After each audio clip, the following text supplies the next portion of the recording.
Välkommen allesammans! The Germanic tribes. This is primarily a channel about Viking history and the religion, but it's actually not my favorite period in history. My absolute favorite period is what I like to call the Germanic Tribal Age. It's technically, we can call it the Nordic Bronze Age and getting into the Iron Age. Then that evolved into the Viking Age. The Germanic tribes, that's what the Viking language and culture and religion evolved from. It was a time where we were living beautifully in small tribes with nature and full understanding and connection with our animist tribal beliefs. But it's not just the Vikings that evolved from this. Any Germanic culture in the world descends from these original Germanic tribes, and there's a good chance that you too, if you're watching, you have some ancestors in these tribes. And if we go back to around the year 0, around the time of Jesus, we were all one people in these Germanic areas. Different tribes would have probably never ever referred to themselves as one people because they were fighting all the time like crazy, but essentially it was one language, one religion, one culture that we all shared. We are all on one branch of the Indo-European family tree. So that's what I'm going to speak about in this video. Just a few of the main Germanic tribes and which tribe that you might find some of your DNA in. So first, brand new product in the shop. Now, I've had arm rings for quite some time, and they are all awesome, and they're based on the archaeological finds from the Viking Age. But this one here, this one is based on the Germanic tribal age. So this one I think is even more beautiful, and as always, based on the archaeological finds. So check that out if you are interested. But back onto the video. The problem is with the Germanic tribes, I like to go by the sources that we have from ancient times. And there are dozens and dozens of Germanic tribes attested, mostly in Roman sources.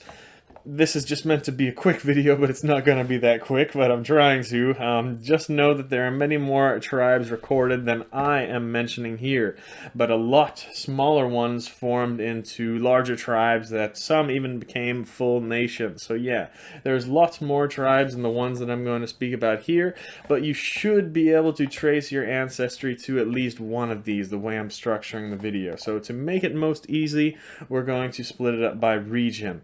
First, you're going to see here the original homeland of the Germanic peoples. It was not in Germany at all. It was really Scandinavia.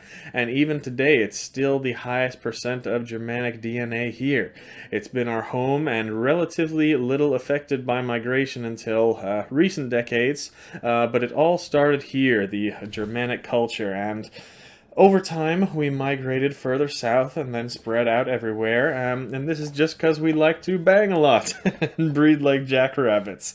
At certain points in history, though, especially in cooling periods, it became too hard to feed ourselves in the north of Europe, so this ignited some mass migrations southwards. So first we are starting with the West Germanic tribes. First we'll start with the most well-known ones, the Anglo-Saxons, the settlers of England, and we're also going to put the Jutes in there because they are just as important. 3 main tribes from the north of Germany and modern Denmark area that invaded in huge numbers and pushed out the native Celtic Britain language and religion and essentially founded England. But it was not so much of an invasion as most people think. According to the Anglo-Saxon Chronicle, the native Britons there actually invited the Angles and the Saxons there to help them defend against the Picts, the badass warriors from modern-day Scotland. But Angles, Saxons, and Jutes, they ended up liking it there and they wanted to stay, and they definitely did not take over and dominate and kick out all the Celtic language and DNA there, but at least the governing bodies, the historical records point to that all being Anglo-Saxon. But let's go a bit into detail in the origin of each of these 3 tribes. First we have the Saxons, a tribe mentioned first in Ptolemy's Geographia in the 2nd century, but they could possibly be a tribe referred to earlier as the Axones or even the Aviones as mentioned in Tacitus' work in the 1st century. And in this source they were said to be island dwellers that originally primarily worshipped the Mother Earth goddess called Nerthus. Long story about what Nerthus is. Could be the Norse god Njord, but that's not what this video is about, so we won't speak about that. Anyway, the Saxons may have been just a small tribe at the start, but they arguably spread more and became more influential than any other Germanic tribe settling anywhere else in Europe. They settled England and were still there and going strong, calling themselves the Saxons even 1,000 years later. Also kept their roots in northern Germany, the Saxony area. Then we can talk about the neighboring tribe that migrated to the British Isles, the Angles. Now, these are attested in the same source from Tacitus at the same time, and they describe them as the Angeli, one of the more remote Suebic tribes, along with others, such as the ones you see here.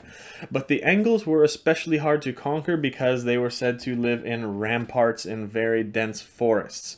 And this is modern-day Germany where they are now, but most of history they would have been considered Danes living in this area. And of course they settled large parts of England too and became the Anglo-Saxons. A lot of people forget about the Jutes, but we definitely can't, because back then they settled in probably just as large numbers as the other two. These people are recorded in various names in different ancient sources, but their original homeland was gonna be in Denmark somewhere, probably what is called Jylland in Denmark today, and possibly that these were referred to the Geats in Beowulf, a great strong warrior clan. So these Angles and Saxons and Jutes, they all settled England a bit later on in history, but one source, Bede, mentioned that these three were the strongest of all the Germanic peoples. But that's arguable, as you will see when I go into the next tribes. Moving further south, we can speak about the Frisians, or modern Netherlands or Dutch people. Most of them will claim Frisian ancestry, but Frisia at its peak was a much larger territory and a lot more influence back then. But like all these other ones, the Frisians started as a small tribe. They were living here along the coast and were badass sea peoples at this time. Pliny the Elder said that their lands were forest-covered with tall trees growing up to the edge of the lakes and oceans, and they lived by agriculture and raising cattle. Tacitus describes them as having elected kings with limited powers and influential military leaders, but they led by example rather than authority. How beautiful is that?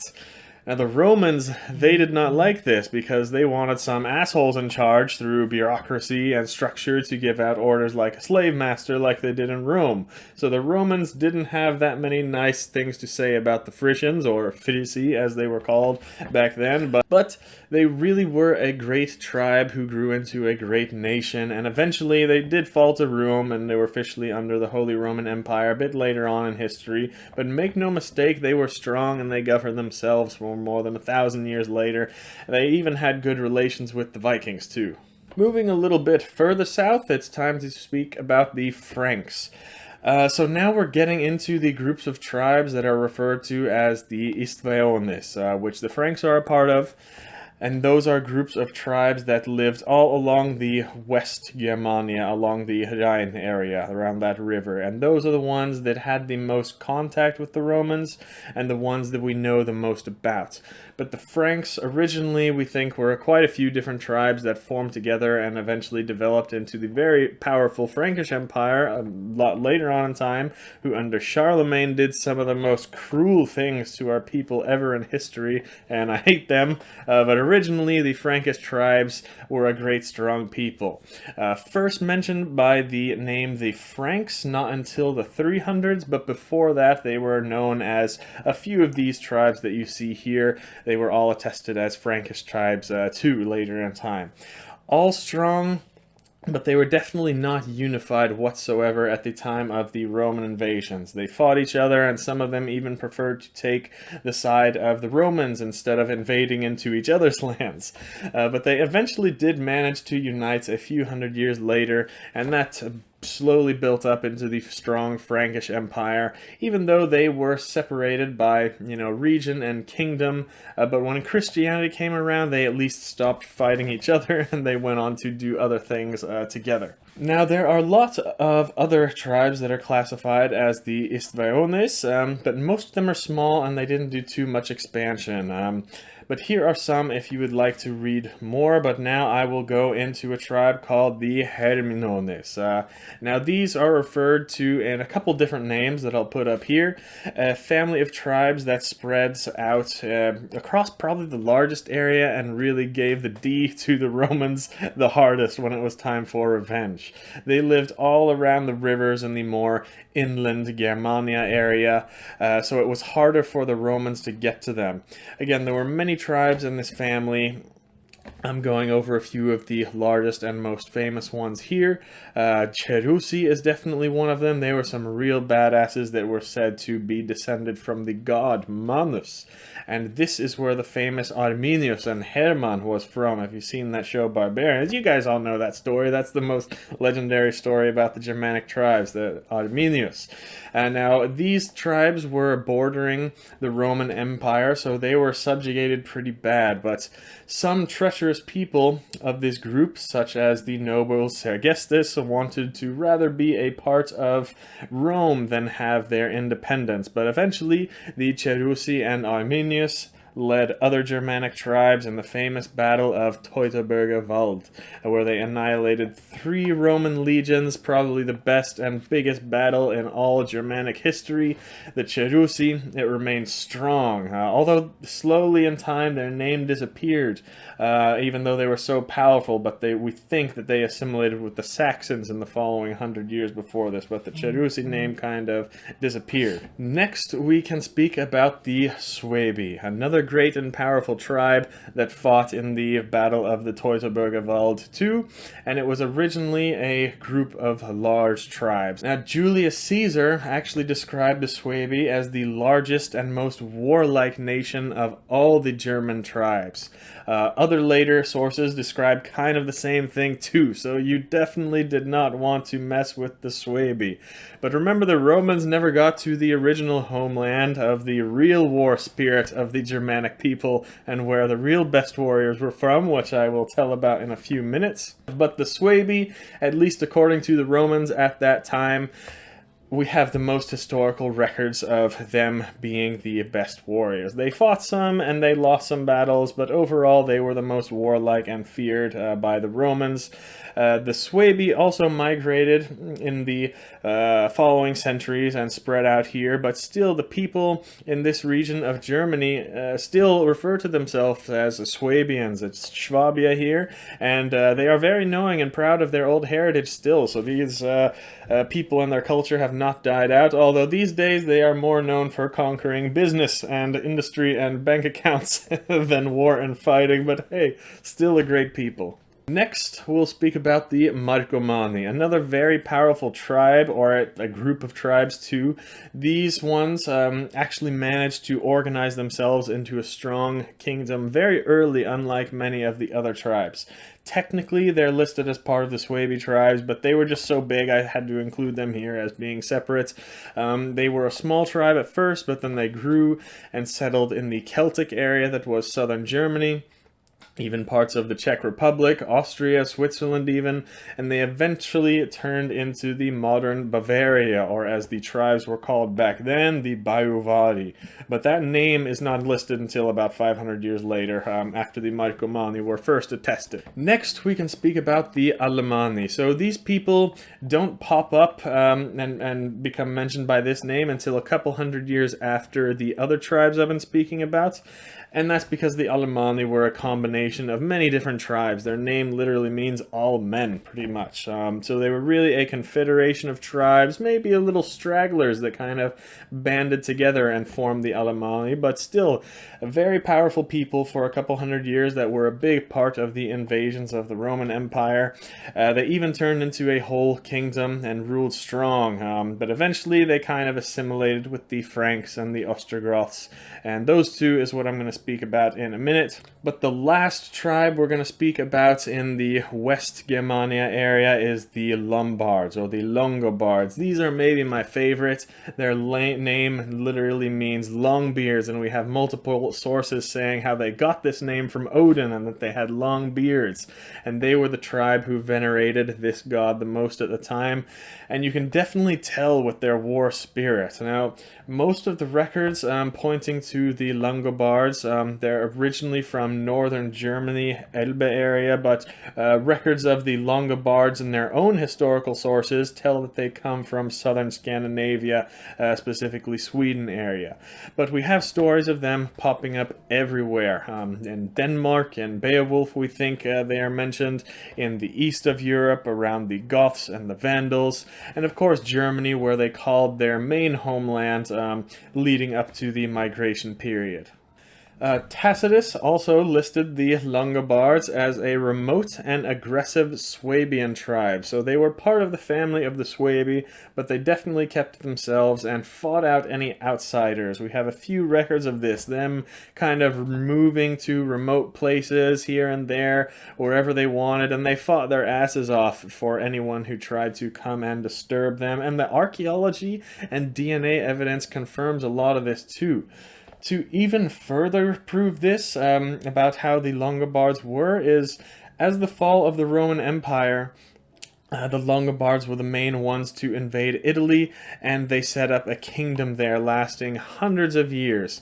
But even then, they separated themselves from the Romans. They set up Germanic law that the Langobards had to follow, and then the Romans had their own law, or Christian law, for a long time, the way they governed there. So even neighbors in the same city had different laws. And I just think that's so beautiful. Like, hey, don't force your views on others. You're a different culture, different people. We can live in the same city, but we are going to abide by our own laws. And we'll mind our own business and everything's okay. We should use a little bit of that today. And we can even see, traces of this 1500 years later. If you're in Lombardy, northern Italy, especially if you're out in the countryside, some of those places you're going to think you're in Sweden. The people here don't look very Italian at all, and even some of the culture and food seems very Scandinavian, and DNA studies have shown this sometimes too. So the Lombards were really great at sticking together for 2,000 years, no matter how far they traveled, what they did. I really respect that. And plus the story that the Langobards were Odin's favorite, and he granted them success in battle, makes them maybe one of my favorite of all the Germanic tribes. But that's all for the West Germanic peoples. Now we will speak about the East and the North. Don't worry, these are shorter because the video is already getting too long. But let's go to the East first. These tribes we don't have that much records of as we do the West, of course, because it's only Roman sources keeping records at the time, and the Romans never got that far east or north. So there's not much written records for the 1st or 2nd centuries like the other ones that I've just been speaking about, but starting in the 4th century we start to see a lot more records of the Eastern Germanic peoples. The main one and biggest one probably being the Goths. Originally from southern Sweden, we think, as alluded to in some of the old sources, or as it was called then, Skandza. And those are a bit unreliable, though, and written down a little bit later, but I think it's right. They're probably from Jutland originally. Roman writers in the 1st century would not have had any first-hand records of the Goths, probably, but they describe them as ruled by kings a little more strictly than other German tribes. And you can see this to be true when you see how far they traveled and the kingdoms they set up. They were very successful. Look how far. Look at this map. Down to the east, into the Black Sea, to the Mediterranean, on to Italy to become the Ostrogoths, over to Spain to become the Visigoths. Over the span of many hundreds of years and thousands of miles, they still considered themselves Goths and spoke a form of this Gothic language, which was still Germanic by nature. Yeah, eventually they lost their old religion and a lot of their original Germanic culture by that time, but they still considered themselves Goths and remembered their history. Next, on to the Vandals. The Vandals are one of the oldest tribes we have records of, all the way from the time of Pliny the Elder. And again, the Vandals also seem to be not one, but they seem to be a large group of tribes. Tacitus mentioned the Vandili as one of the oldest divisions of these Germanic peoples, along with the Marsi, the Gambrivi, and the Suebi, but we don't know a whole lot about their origins. It's debated, but we think they could be part of the Przewosk culture, with their original home being in southern and eastern Poland. Later on, we know that their language was Germanic, but in the early area, it could have been a mix between Slavic and Germanic. In the 2nd century, we start to hear more clear records of them. In the Marcomannic Wars with Rome, sometimes the Vandals were taking the Roman side even, but other than that, they stayed pretty much in their homelands here until the time of Emperor Constantine in the 300s. And that point, they were surrounded by other enemy Germanic tribes, and they were forced to flee in mass numbers. When the fall of the Roman Empire happened, the Vandals went on a tear, raiding everywhere, Roman cities. Then they migrated to France, a Gaul area. They had a war with the Franks and plundered all over southern France for a few years. As much as 20,000 warriors, probably much more civilians, all traveling together very quickly and getting a lot of work done. They seemed unstoppable, migrating all the way to Spain and setting up a kingdom there. Then they even migrated south into North Africa and set up a kingdom there. They also sacked Rome when that eventual time came, and all this happened in not that long of a time, about 20-30 years, and they accomplished all of that. And they ruled in these areas for more than 100 years, so the Vandals might even be the strongest and most united people of all the migration period, and they migrated all this way and set up all this stuff, staying together along the way the whole time with their own people and preserving their culture and language. Great tribe, but yeah, traveled lots of places, but originally from Germany, Poland area. Next tribe, very important, we have to speak about the Burgundians. Now these, we don't know much about their original homeland either, but place name evidence and archaeological evidence points to Scandinavia, and even their own sources from hundreds of years later, they speak about their retained Scandinavian oral tradition. The scholars think they might have migrated to the Baltic island of Bornholm, which is listed as the island of the Burgundians in the Old Norse sources, so that's what looks to be right. Either way, by the time of the Marcomannic Wars, the Burgundians had migrated to East Germany, Poland area, and then later on to Gaul and modern southern France, just like the Vandals did, and it was probably a team migration really, fighting alongside one another. But the Vandals continued on further west, but the Burgundians stayed here in this area of France and set up their kingdom. Now, this was a very strong kingdom, and they caused a lot of problems for their neighbors and the Romans. Very strong people who were described as being long-haired and very tall, and if you look at this area of France today, still, they tend to be quite a lot taller than the rest of France, and more blondes too. Great strong people, the Burgundians were, and that is until the Romans called in the Huns to whoop some ass like they did everywhere else. The Huns were not Germanic tribes, but they were the baddest asses of the time by far, and they had some good relations with a lot of the Germanic kingdoms once they came in and established their dominance.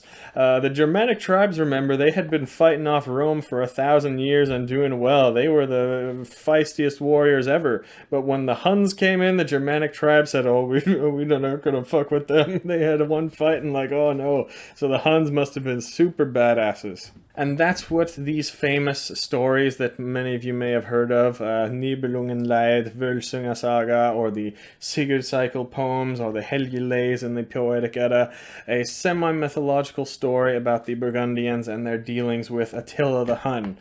These events were in the 400s, but eventually over the next 100 years they were conquered and absorbed by the Franks, who I spoke about earlier, and that's kind of the last we hear about the Burgundians as being a unified separate people to the Franks. I'll include just one more tribe in the East Germanic tribes, and that is the Heruli. Strong tribe, but not super big and influential like the other ones I've covered. The only reason I want to bring them up is that they are the only ones we know for sure settled in the Balkans and Aegean Sea area. So this way, no matter where you are in Europe, I've covered at least one tribe that you may be descended from. And if you're Eastern Europe, good chance you could be descended from the Heruli. The historian Jordanus wrote that the Heruli had been driven out of their homeland in Scandinavia by the Danes. So we think they're from that area, of course, but they migrated south and east. Multiple Greek sources from around the late 200s mention the Heruli as taking control of Greek cities along the Black Sea and carrying out raids with large fleets all around the Aegean, Greece, and the Balkans area, even sacking Athens, and also where was formerly Sparta, so the Heruli must have been real badasses too. So we also have some sources of the Heruli in the west fighting the Roman Empire among the Germanic tribes, but the Heruli is definitely most known for going east. So their activities were similar to the Goths in that same region, and eventually the Heruli kind of assimilated with the Goths and other peoples in the east of Europe and lost their Germanic language and culture in that area, but there is still some influence if you look deeply today in the Balkans. Now, on to the grand finale, the northern Germanic tribes. That is what is today Norway, Denmark, and Sweden, and the original peoples that were living there at the time of the Romans and their quarrels with the other Germanic tribes. But here is the original homelands of these other Germanic tribes, but the ones I'm about to speak about now are the ones who never left their homelands pretty much. This is difficult, however, because we barely have any clear records of these tribes from that time period that I've been focusing on in this video, like in the first couple centuries of the millennium. So we have a lot of records about these other tribes there because the Romans came into close contact with them at that time. And of course the Romans had the only written sources from the time, and they never made it that deep into the Germanic tribal territory, so they would not have really had knowledge of what was going on in Norway or Sweden or even Finland. But we do have some sources that will say a little. Two of the tribes that we have records of Tacitus writing about is the Cetones and the Suiones. We think that they were both neighbors living in the Sigtuna area of Sweden, and they were very much alike, it was listed here, except for the fact that the Cetones actually had their women rule their society. Who knows if that's true, but it makes sense if that's Sweden. Always gotta bully some Swedish people. Another one mentioned by Tacitus is the Rugi. We don't know much about them either, but we think they are originally from the Rogaland area, or specifically Ryfylke in Norway. And they eventually settled in Rügen, which is kind of like Germany, Poland area, and what eventually in the Viking Age turned into pretty close to the base of the Jomsvikings hundreds of years later, but we're not certain about that. Other than that, all we know is that Tacitus says that they carried round shields, short swords, and they obeyed their kings very loyally. Tacitus also mentions a tribe called the Aoiones or Aviones, who I briefly spoke about earlier. They could have been related or neighbors to the Angles. They were a part of the group of tribes that worshipped Nerthus, except the Aviones, their name literally meant island people, so these could be the people originally that lived in the sacred island that was dedicated to the worship of the god Nerthus.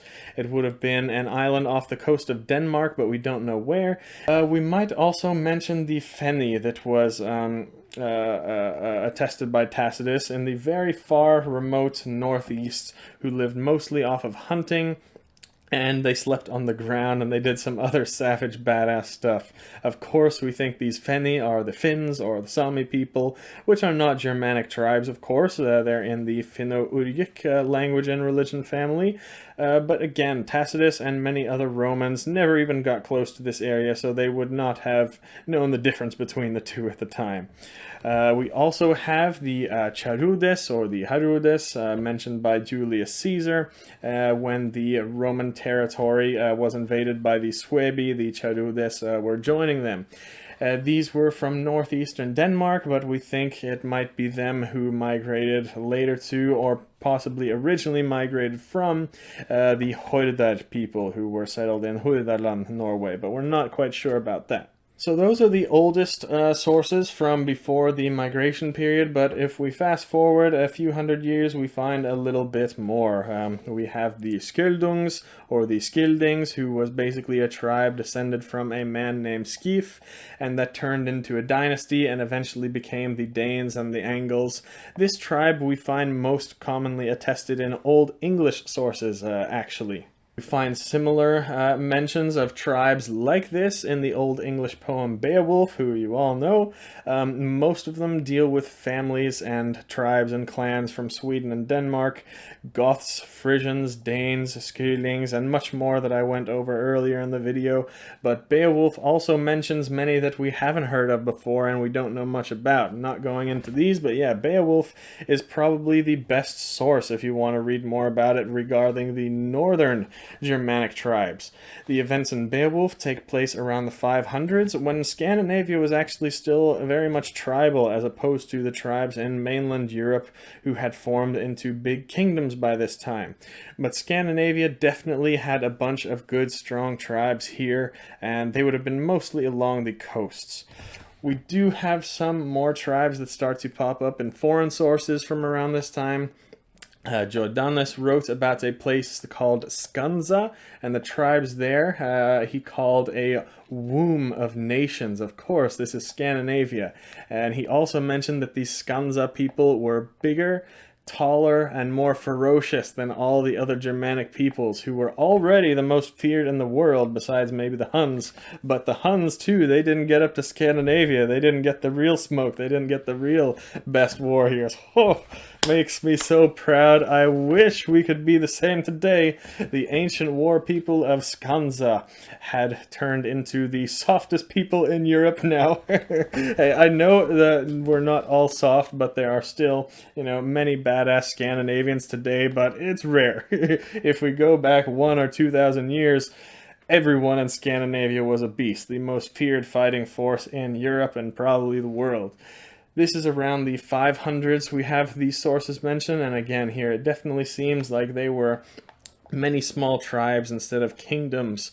There were probably countless small tribes, and they never really organized into large kingdoms, which is why we don't really hear a lot of them conquering other places. They just tried to stay to themselves and be peaceful, but a few of them we have pretty good records of. One of them was the Germanic, which of course turned into what the Old Norse sources mention as Germanic, also mentioned in Beowulf as Hedoremas, and they were a very warlike tribe, which we find lots of mentions of in this place, and the Old Norse sources too in the Viking Age a little bit later on in time, and it's a kingdom near Oslo that was always powerful and influential in matters of the country. We have another tribe that Jordanes calls the Adogit, living in the far north, and this could be an old form of the Old Norse Haleigir, and possibly a reference to the kingdom of Hålogaland. So that could very well be the northernmost of the Germanic tribes. If we go any further north, we're really getting into Sami and Finn territory. The Swehans are also mentioned in this work, who were said to have the most beautiful and best horses, and they rode them like no one else, and they also supplied the Romans with the most high-quality skins, even though the people were living in poverty, but they were hunters and they gathered great animal fur. We also have these tribes here who were said to live on the flat, open areas of Sweden, but that made them vulnerable to a lot of attacks. Those are most of the ones in Sweden. If we want to speak about the most known ones of the time in Norway, it would be these ones here too, but we don't know a lot about them. We can also say a tribe mentioned as the Skrefenene, who lived as hunter-gatherers on a multitude of game and swamps, and they lived on birds' eggs, that it was attested. Again, these are not Germanic, they were Sami or Finn peoples, but Jordanes would not have been able to see or tell the difference. So that's a long video and all I've got for you. You should be able to trace your ancestry here to see what tribe or groups of tribes that you descended from. If so, let us know in the comments. Which tribe are you a part of, or do you have any other tribes, any other information that you would like to include? For me, Germaniki is probably the closest tribe to my ancestry that we have good records of, but it would more likely for me, my family is from a bit further south, around Skölling. The oldest name for that would have been something like Thjodralingi or something like that, where the largest Viking Age settlement was, and it turned into Skölling, and that's where my family is from as far back as we have records. So that would be my tribe. Let us know what all your tribes are. Hope you enjoyed the video and it made you proud of your ancestry. And yeah, hopefully we can bring some of this war spirit back in the future. Vi ses nästa gång.